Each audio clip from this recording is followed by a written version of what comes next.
So I just saw Incredibles 2, and I gotta say, one thing that's interesting about sequels is most sequels, mostly in TV shows, what they do is they take something good, and the next season they just add to it, which makes the next season kind of disappointing, because, and with movies, but mostly with TV I noticed it, makes it disappointing because it's not creative, it's not as exciting as it once was, because it's just adding to what was like, if it shows a 10, season 2 would make that 10 into 11, instead of making another 10. So what Incredibles did, which is what I'm talking about, Incredibles 2, instead of adding to the first Incredibles saying that was a 10, you remember how it was a 10? We're going to remind you all the reasons why you consider that movie a 10. And we're going to do it again, but make that movie look like an 11. Because you're just going to add to it. Now you have that, and now you have more. They decided that they're going to make another 10 that stands on top, or not on top, stands side to side with that 10. It's kind of like Jack Nicholson's Joker and Heath Ledger's Joker. They didn't mimic one another, but they both stand side by side where people can argue. And same with Batman's, you know, Michael Keaton and Christian Bale.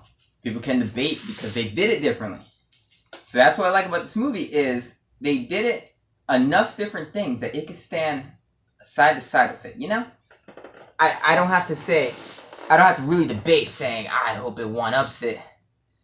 Because I didn't really expect it. I thought it was going to be a disappointment. That was my initial reaction going. I thought this movie was going to be disappointing. But it wasn't. This movie was going in so many different directions than the first one did that it could go alongside it. And I don't really have to decide which one's better, per se. And you can decide. I think I like this one more. But I don't know if it's better. But I do think I like Incredibles 2 more than I like Incredibles 1. And I love Incredibles 1. Incredibles 1 is my favorite animated movie.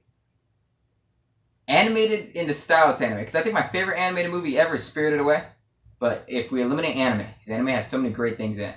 So many great films. Studio Ghibli. If we eliminate Studio Ghibli and all the anime films, animated, Pixar, Disney, those things, Incredibles 1, I think got beat by Incredibles 2. A great thing in this movie is I like that there's a lot of moments. Because I remember Incredibles 1, one of my favorite moments was Dash discovering he could run on water. Because he had no options. He ran to the water, thought he was screwed. He closed his eyes and he was running on water. This one has so many other moments. There's a great motorcycle chase scene with Elastigirl that is really epic, action-packed. The sound design was great. And it had you on the edge of your seat. The villain was interesting and completely different. They kind of did a juxtaposition to everything that happened in the last one in a sense. So I predicted who the villain was in like the first 15 minutes. And I was right.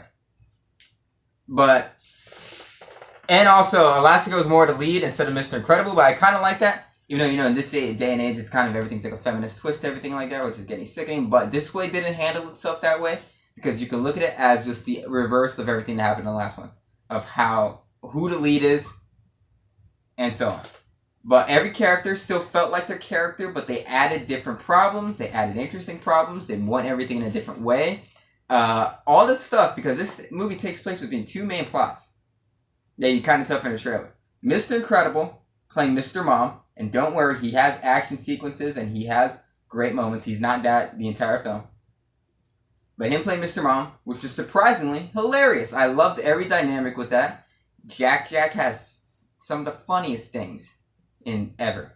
Jack goes face to face with somebody at the house, and it's one of the funniest things in any animated movie. But all the stuff that happened in the house never bored me. It was all very funny, very entertaining, and then when it would cut back to Elastigirl and her venture as a hero, trying to redeem the heroic name, because that's kind of her theme, is to legalize superheroes. All that stuff was action-packed, it was exciting, it was interesting, and it had that whole mysterious dynamic because she's going against the villain that you see in the trailer, that it pops up on the TV, he's the screen slaver, something like that. But the villain was very interesting. A very interesting, different villain than Syndrome. Completely polar opposite from Syndrome. And I thought the dynamic that the villain introduced and the scenario that he put them in was a very different, very unique in comparison.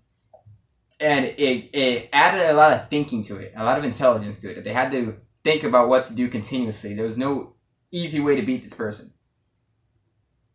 Initially, when they have this villain presented before them and all the things, there was no easy way that they could take this person down. I also like the dialogue. I think the dialogue was fantastic.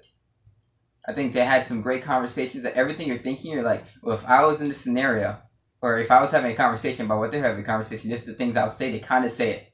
So I think they have everything worded in an intellectual way that the conversations are smart, debated well, and you could see both points of view kind of equally. And they had some social commentary that's very interesting. The villain has a social commentary element to it that I thought was very fascinating. And he goes on a monologue at one point where you're just hearing his voice, and I was like, that is interesting social commentary for adults. I don't think kids are going to get it.